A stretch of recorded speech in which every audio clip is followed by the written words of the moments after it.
believe this is a word that somebody needs to hear tonight. I know it's a word that I needed to hear.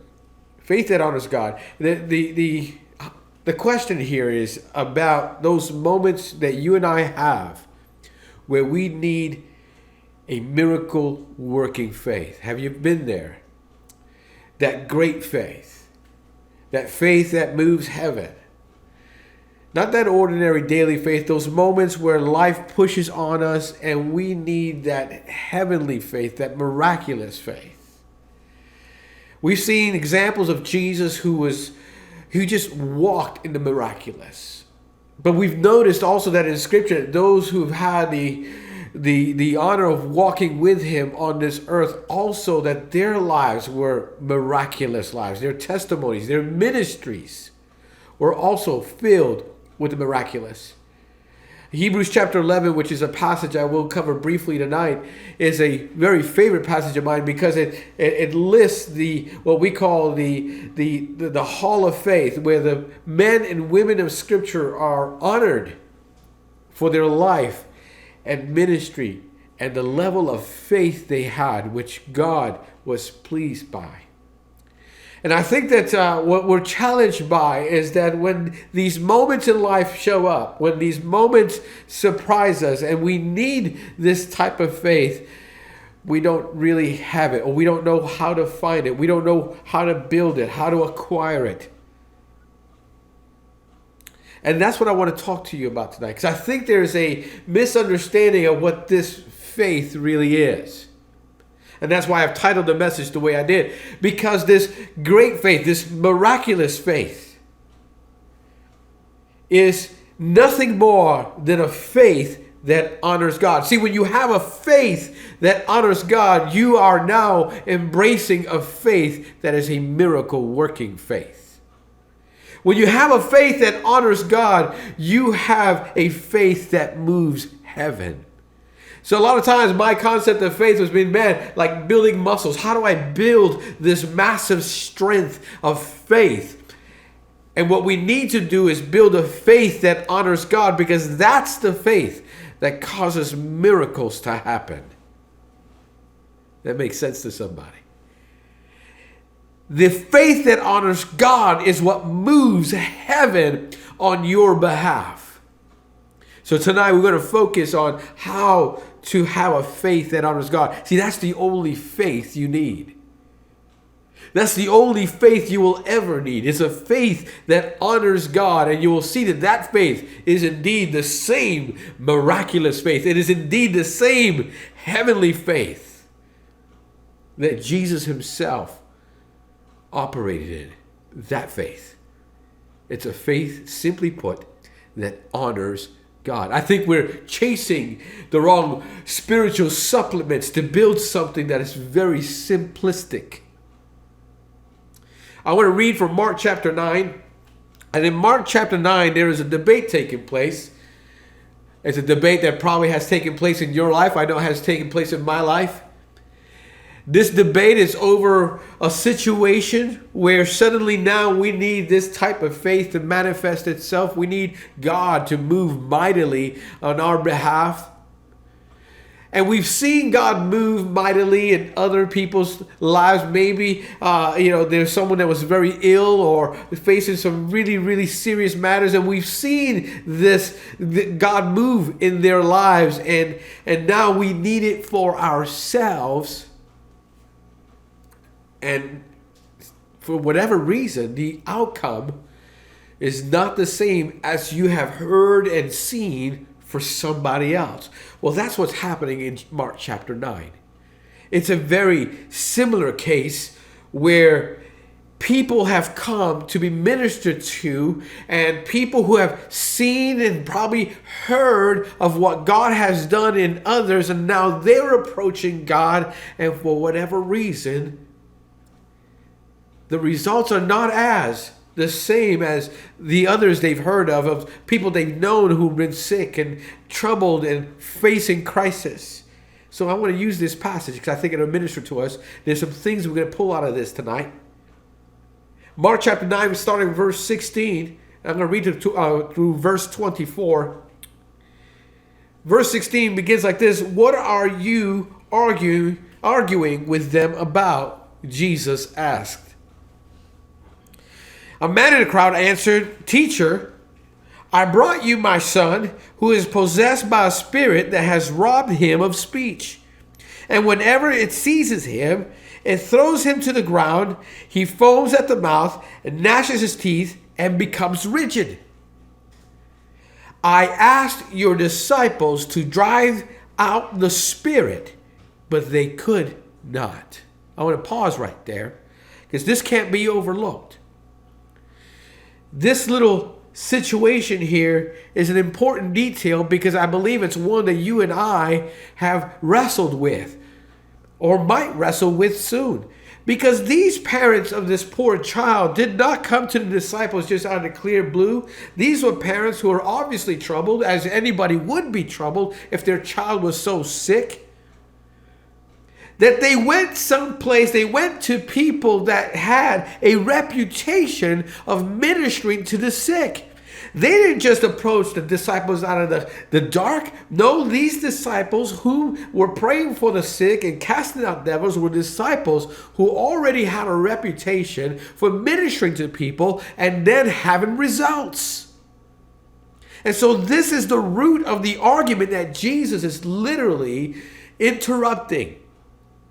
Because at this moment, these disciples who normally pray for the sick and normally cast out devils are now faced with an instance where this one young man is not experiencing the same thing that everybody else did.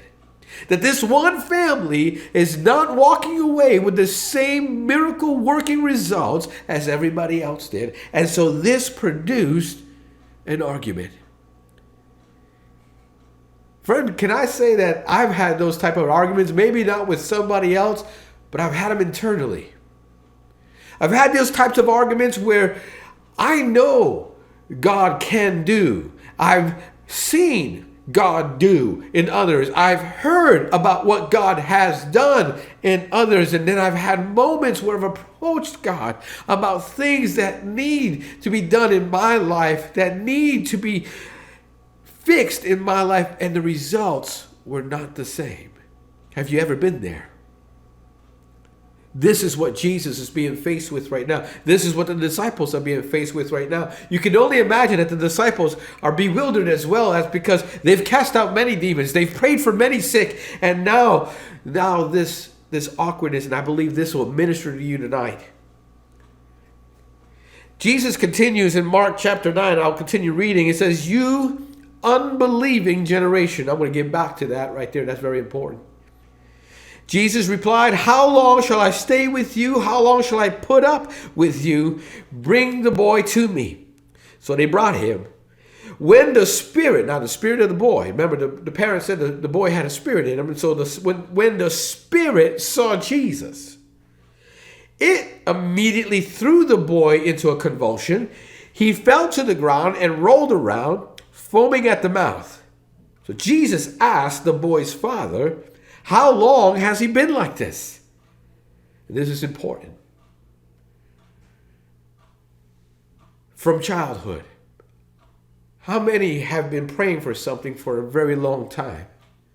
How many have been seeking help for a very long time? How many have been, in all their understanding, believing God, praying, requesting, asking others of faith to believe, asking others of faith to pray? And it's been days, it's been months, it's been years, it's been a lifetime waiting for answers. That's where these parents were. These parents were at that same place. So not only were they going to someone who had a reputation of healing and delivering, they have waited a lifetime for this answer.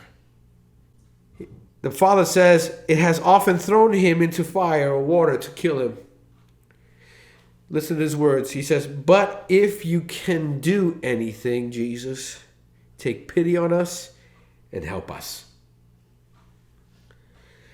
Very interesting words, because I think this is the very same question we're toiling with, except it sounds a little different. I'm not really positive that this father was actually questioning the abilities of Jesus.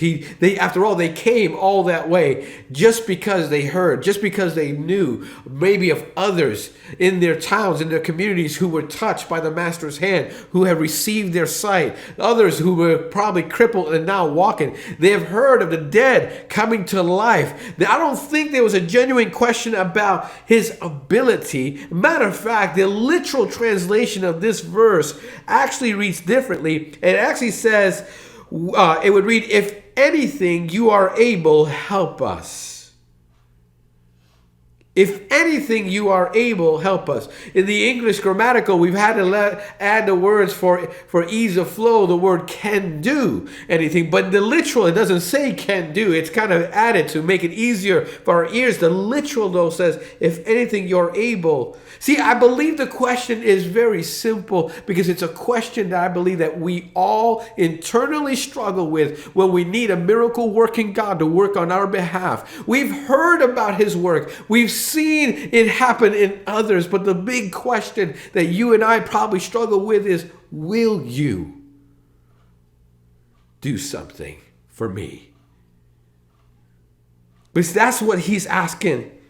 He's saying, take pity on us and help us. Have compassion. He's saying in the literal, will, if anything you are able, have compassion on us. Have you been there? Are you there now? Are you facing some things and you don't question God's ability, you're just questioning if he will do it for you? If you're going to be a candidate for his goodness and his mercy, if you're a candidate for the miraculous in your life, that's what we want to talk about tonight, because that miraculous faith that you need is simply a faith that honors God. And I want to teach you that right now. Jesus responds to the Father by saying, if you can. He says everything is possible for one who believes. That's what we're going to focus on, that type of belief. Immediately the boy's father exclaimed, I do believe. Help me overcome my belief. I do believe. Help me overcome my belief. Honey, I believe right there, I don't know if you've ever been there, but that is exactly the internal collision taking place in so many believers. They're unbelieving believers.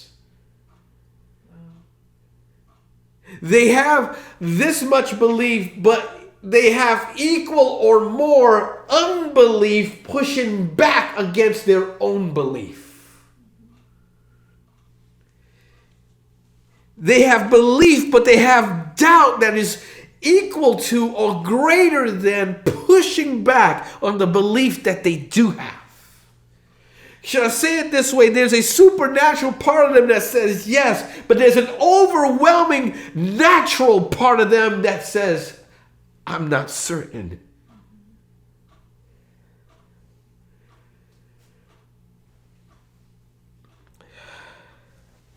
I am not certain. There's a huge part of my natural being is just not certain. God, help me with my unbelief.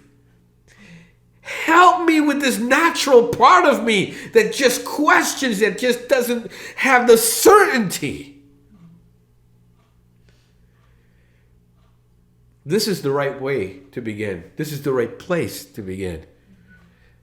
This man was really close to his miracle at that moment, and he didn't know it. Because that was the right response. You hearing me, brother and sister? That was spot on. He identified the crisis, and the real crisis was not a son who was thrown to the floor. The real crisis was his natural being pushing against his supernatural being. And he cried out, help my natural being believe. Help me have that faith that honors God. I got friends that are Christians, and they're great Christians, great believers, but they also won't defend this part of themselves. We're weird like that. We have this part that I don't know, I believe that we go through these phases in lives where, I guess out of caution, where we have complete liberty to have faith in God about certain matters. There's certain departments in our life where we are very candid about our faith toward God, and we just without hesitation push these matters before God and leave these matters in the hands of God. And these are usually the spiritual matters. But then in the same life, I know this, I've been there, we have these other departments that fall in the natural categories of our life that we're not too certain about. And so therefore we don't even ask God to worry about those things. We don't even trouble God with those things. We will come out and say, I'm a realist. These are things that I have to take care of. These are things that and therefore we won't even approach God. And friend, I'm talking to you about a faith that honors God. And that kind of faith will never honor God. And therefore, if it doesn't honor God, then you are not tapped into the supernatural. You're not tapped into the miraculous working faith. And however safe you may feel that is for you, when the moment arises, hey, I got friends that, man, you can't talk to them about certain spiritual matters, super spiritual matters, you know. You can't mention things about demonology or any other thing until they are facing a demon themselves, and they will run high and low to find someone that does believe.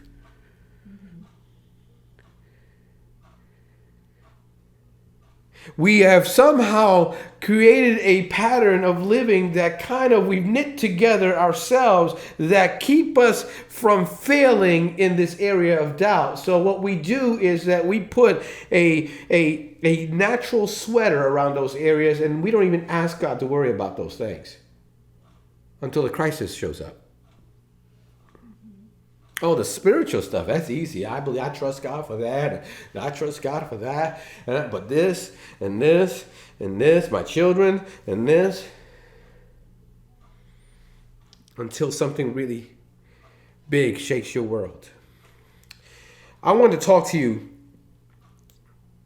about things that cause the doubt that I'm speaking of. The things that cause us to behave that way, the things that cause us to formulate a pattern in our life that shelters the natural things just in case God doesn't answer your prayer. So you become, I've noticed there's just certain parts of my life that I'm just going to be very aggressive about because they're a natural part of my life. I'm not going to pursue God on these things. I'm not going to ask God for a miracle on these things because what if God doesn't answer them? Maybe because it's my responsibility. I need to be a realist.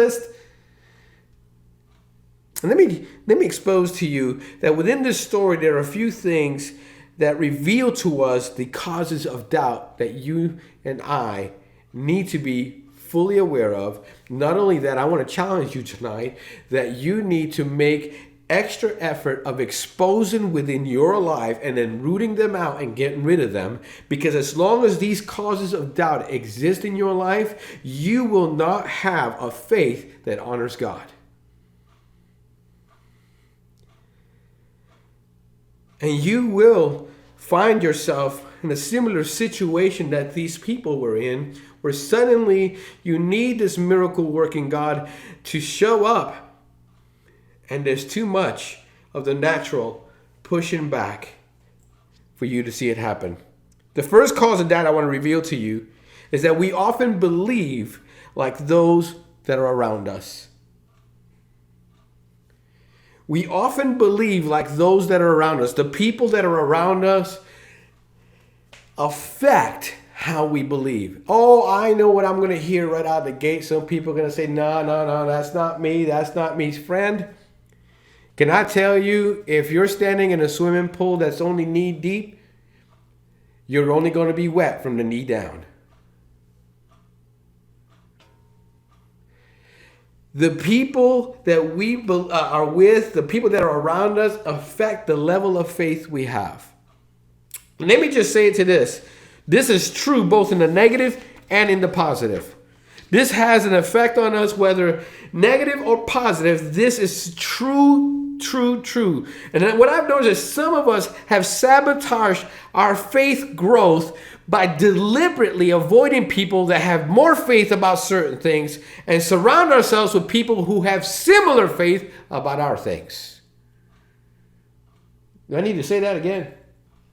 We sabotage our ability to grow in the faith by making sure we insulate ourselves from people who have more faith about other things, and then we bring closer to us people who have faith just like ours. This will cause a doubt. Why? Because you will never expand. You are affected deeply by the belief of those that are around you. It just becomes a reciprocating faith. It never is a growing faith because you have not exposed yourself to people who can believe God more than you can.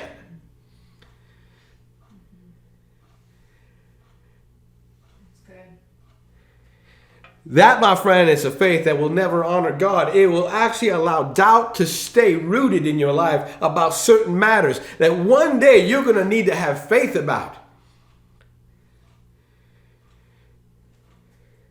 I've always said this, let a demon show up and we suddenly start looking for people who have faith that they can cast out demons. Until then, we stay as far away from them as possible.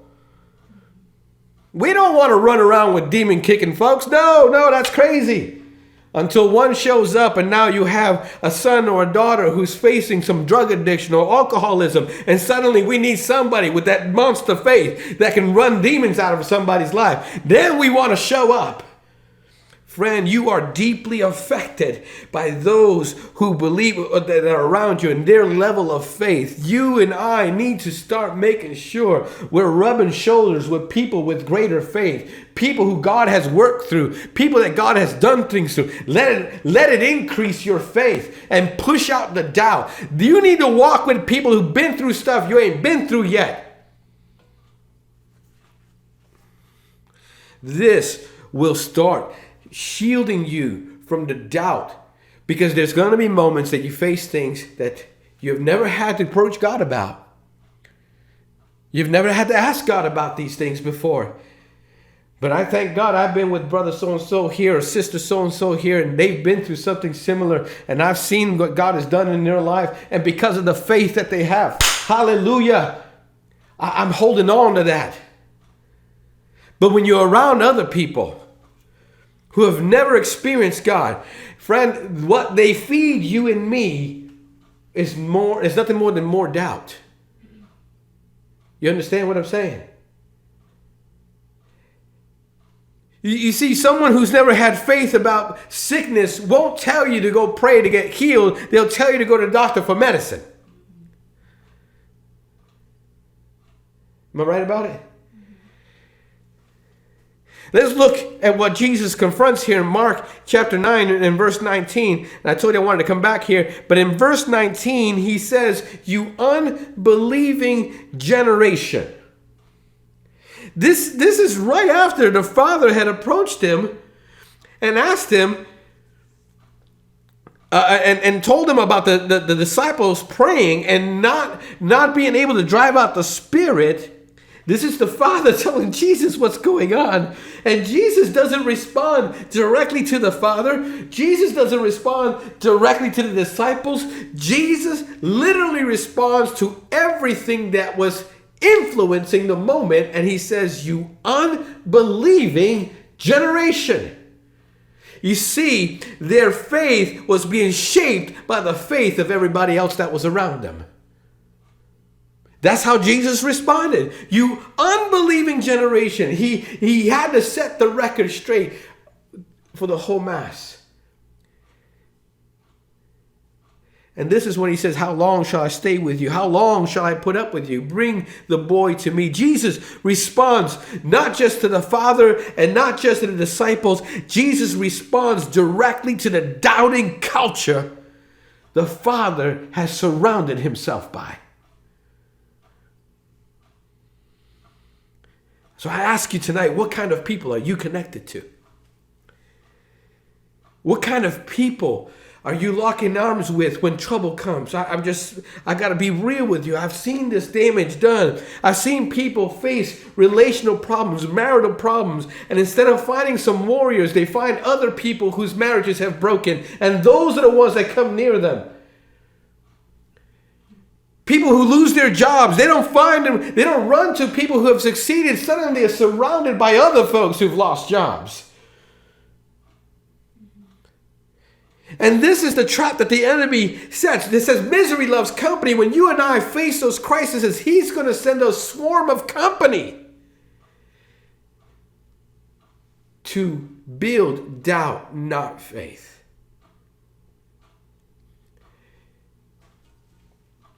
So right now, whatever you're facing, I'm asking you, what kind of people do you have around you? Did you build a dream team? Did you build a dream team to face what you're facing? Did you build a dream team that knows how to see God's word and speak it to you and keep pushing it in front of you? That when the natural takes over, they push the supernatural back in front of you. Look at 2 Corinthians chapter 6. It says it like this. And maybe you've never used this verse in this context, but this speaks directly to it.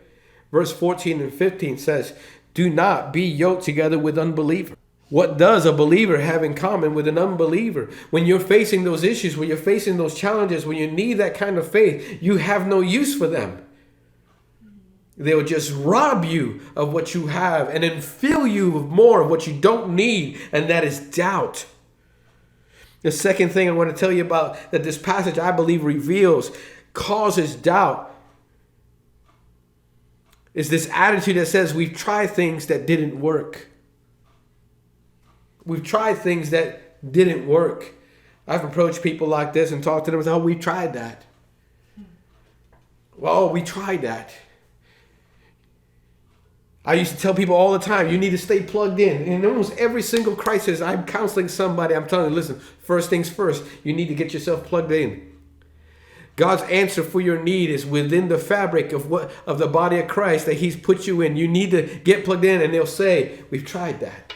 Let's pick up back in Mark chapter 9 and verse 17 and 18. Jesus isolates this problem, and the man in the crowd answered, Teacher, I brought you my son, who is possessed by a spirit that has robbed him of speech, and whenever it seizes him, it throws him to the ground. He foams in the mouth, gnashes his teeth, and becomes rigid. I asked your disciples to drive out the spirit, but they could not. We've tried that. This will build doubt in your life. This will build doubt like nothing else.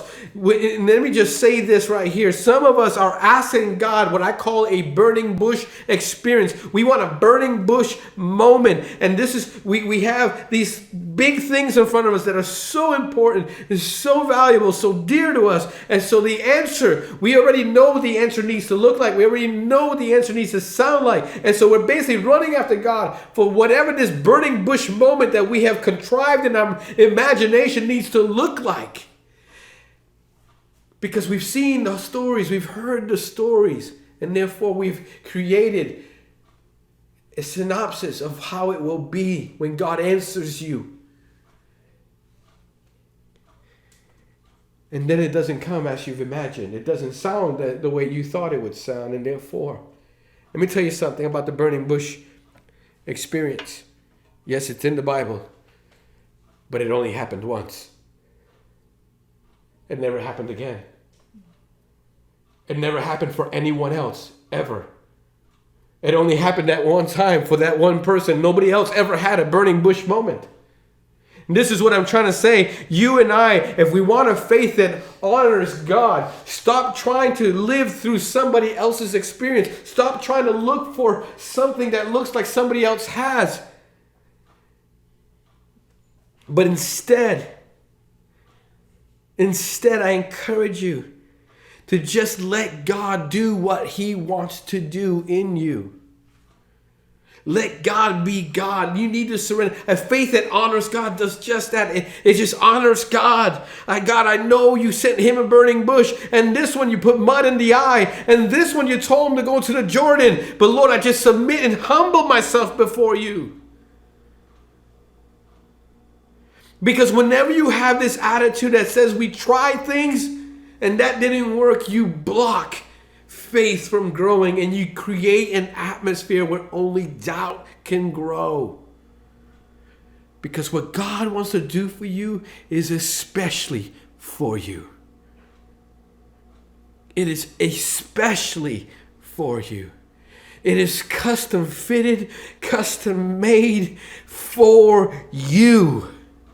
It will never look like it did for someone else because it is custom for you. It is especially crafted by your Father for your need. And to hold on to such thoughts that this type of praying and that type of fervor and this, if you repeat this and repeat that and say these prayers and you are following a pattern that you saw everybody else do, friend, you are setting yourself up for a trap, for disappointment that will only cause doubt to grow in your life.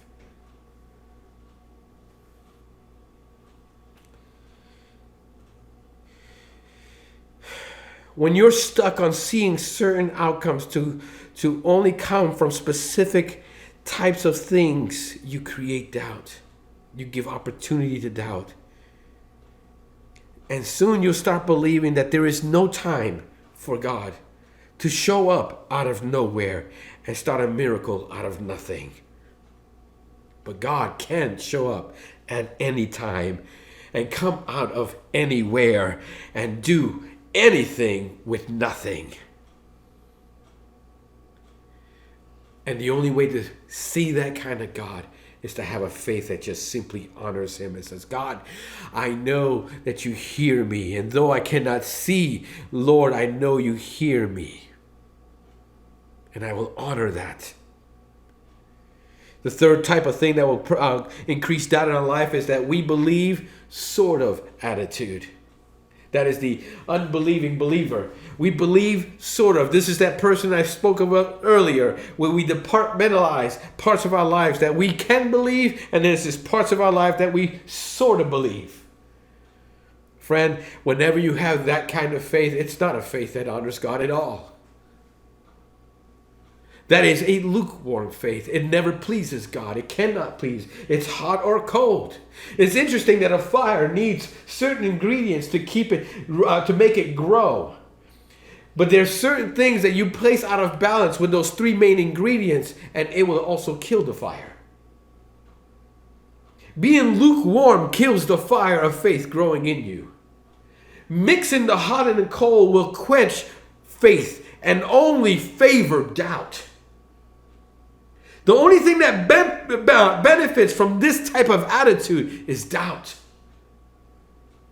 Playing it safe by believing sort of is a place where doubt grows. Because soon you'll find yourself doubting more and believing less. I've never seen anyone grow in faith when they believe sort of. I've never seen somebody go from believing sort of to believing miraculous. It goes the opposite direction. You got to have this faith that honors God in everything and in every area of your life, where you just honor God with all of your heart and all your being, with your children, with your careers, with your spouse. And that's where faith grows. Anything else is just a perfect environment for doubt to grow. This is that place where faith collides with doubt.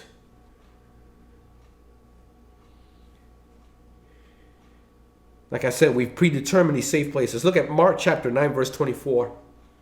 And this is where the man was, and this is where we all need to be if this is where you are wrestling tonight. Immediately the boy's father exclaimed, I do believe, help me overcome my unbelief. This is what it means to be lukewarm.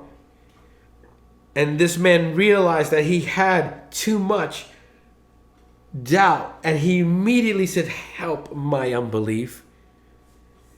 Help my unbelief. And I'm hoping that tonight this short little Bible study does just that. It helps your unbelief. It starts to let you see it and expose it. And I'm hoping that once you expose those areas of your life that you've been kind of sort of believing God about, understand it's never going to get better by itself. Expose that sort of kind of doubt and start moving it out by honoring God in that specific place of your life. I know I'm speaking to somebody. Maybe it's just, it could be your vocation. It could be family. It could be anything. It could be your own health. And I'm telling you, go from sort of and say, God, I'm just going to honor you with this part of my life. Up to right now, I'm in a sort of believing. I don't know if you're going to touch me. And that's where this father started. I'm not sure. I'm not sure, Jesus. I know you can, but will you do it for me? If that's where you are right now, at that place, that's simply going, God, will you do it for me? I'm telling you, instead of asking, saying, God, I'm going to honor you with this part of my life. I'm going to honor you with this part of my life. This part that I'm full of so much doubt, so many questions, I'm so skeptical. I'm going to surrender it and honor you with it. This is how you respond, and this is exactly what that father did in that moment. He said, Jesus, help my unbelief. Let me tell you really quickly about faith. Actually, I'm going to read to you James chapter 1, verses 6 through 8. Now, this is not one of those passages you put on the refrigerator, but it does shed light on what we're facing. He says, but when you ask, you must believe and not doubt. Because the one who doubts is like a wave of the sea blown and tossed by the wind.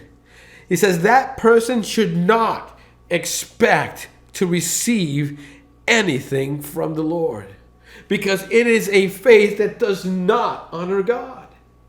And the passage continues and says, such a person is double-minded and unstable in all they do. There's that instability. That's where lukewarmness comes from. Lukewarmness is the result of instability, of hot and cold trying to exist in the same place. And the only byproduct of that is lukewarmness.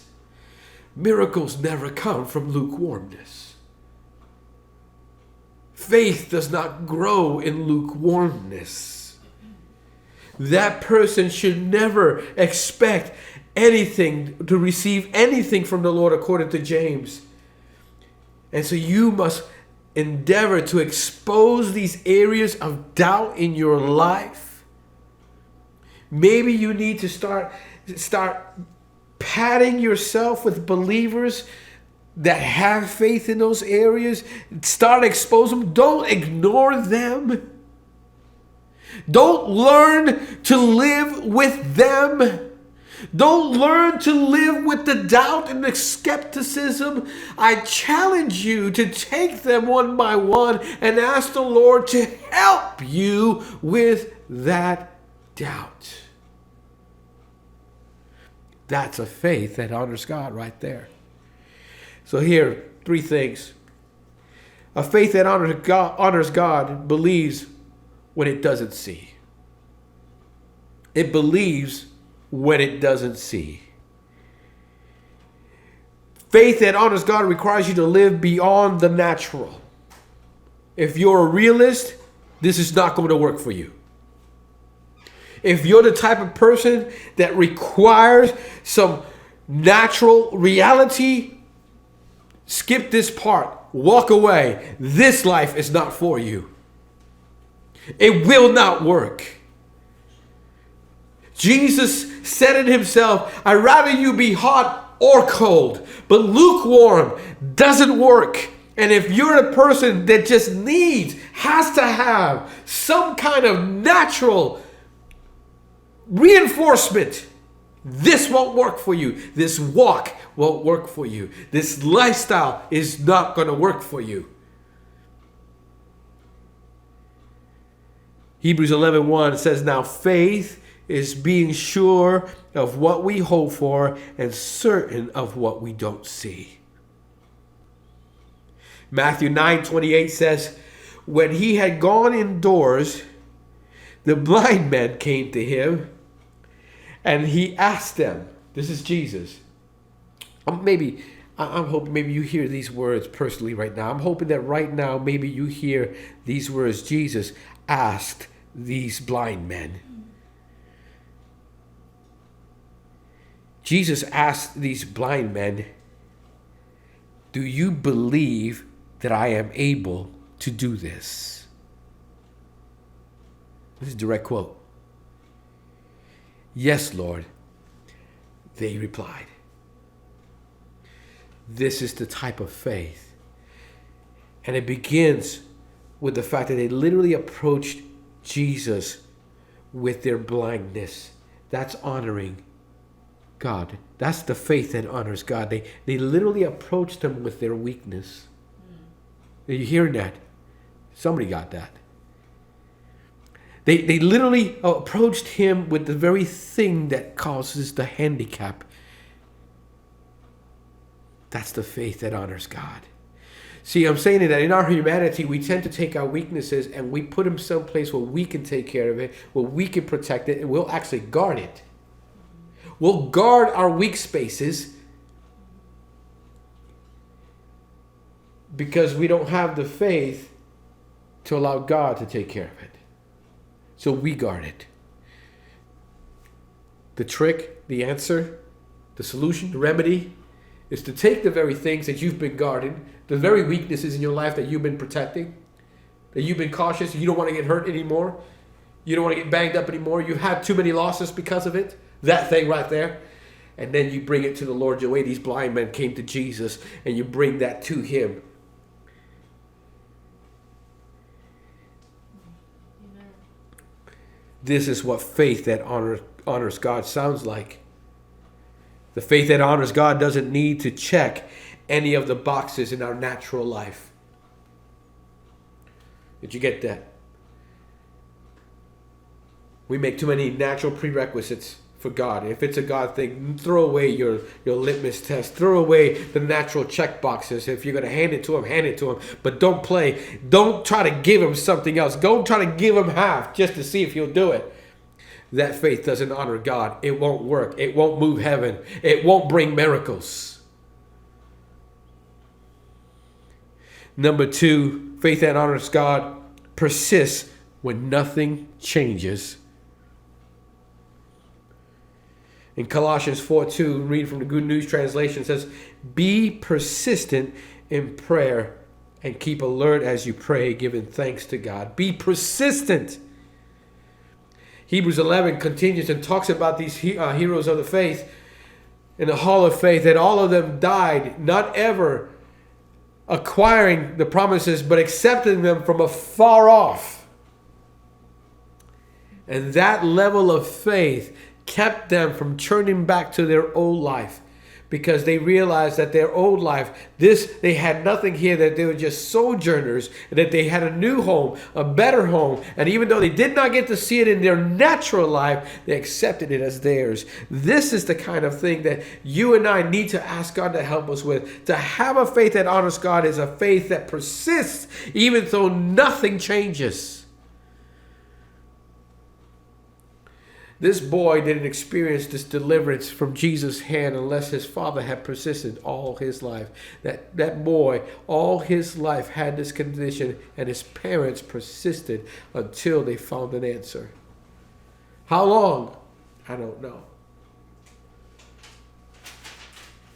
How long? Isn't this enough suffering? Isn't this enough pain? Haven't I lost enough? The real question is, how far can you trust him? For how long can you trust him?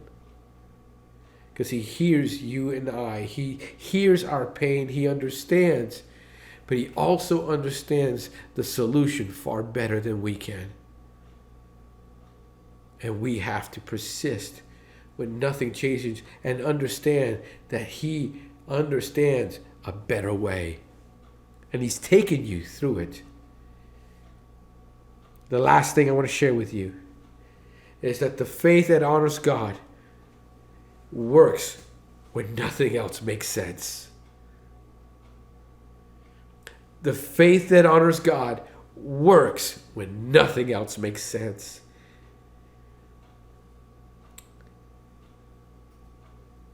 What do I mean by that? what works? What works when nothing else makes sense? James 2:22 will tell you.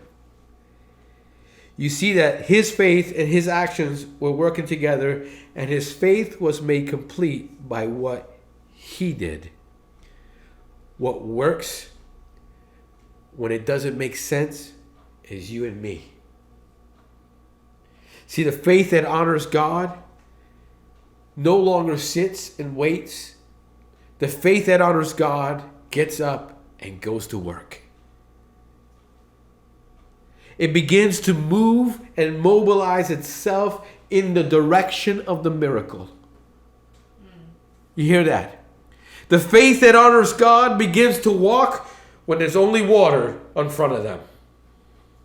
That's the faith. See, what works is you and I. You and I are able to work when we're honoring God with our faith. When we have that faith that honors God, we are able to move forward. We are able to take action. We are able to carry through. I believe that the answer to some of our problems right now, some of us are in this stage right now, and I'm just going to say this in closing. You need to move into the circumstances, and you need to move into the circles, and you need to move into conversations that position you for the miracle you need. Some of us are waiting before we move into the circumstances. I don't know if it's going to be safe. I don't know. What if God is not in this? There are conversations that we need to start being a part of. There are circles of people we need to start being a part of. Because as long as you are on the outside as a skeptic, you will not see the miracle. You need to move. You need to take action into the direction. My miracle has to come from over there, and I need to start walking that way. I need to be around people who know how to handle this kind of miracle. I need to talk about people. I need to talk with people who have had this kind of miracle. I need to be around this. I got to get ready for this, because right now I don't know what it's going to feel like, but I need to be around somebody that does know how it feels like. I need to be around the right people. I need to be in the right place for this miracle. I don't want that miracle to show up out here. I want to be where the miracle needs to be in my life. And some people are needing a miracle, and they're waiting outside the church doors until it comes. This is my last thought for you. Faith believes God can, but trusts him even if he doesn't. That's the faith that honors God. The faith that honors God believes that God can. However, it also trusts God if he doesn't. Can you state with that? Is that good for somebody? Can you honor God enough to say, God, I know you can, but God, if you choose to do something else, I trust you anyway. If you got a different plan, if you want to take this in a totally different direction, I trust you. See, that's a faith that honors God. And friend, if that's where you can get, and get there tonight, you have accessed miracle working faith.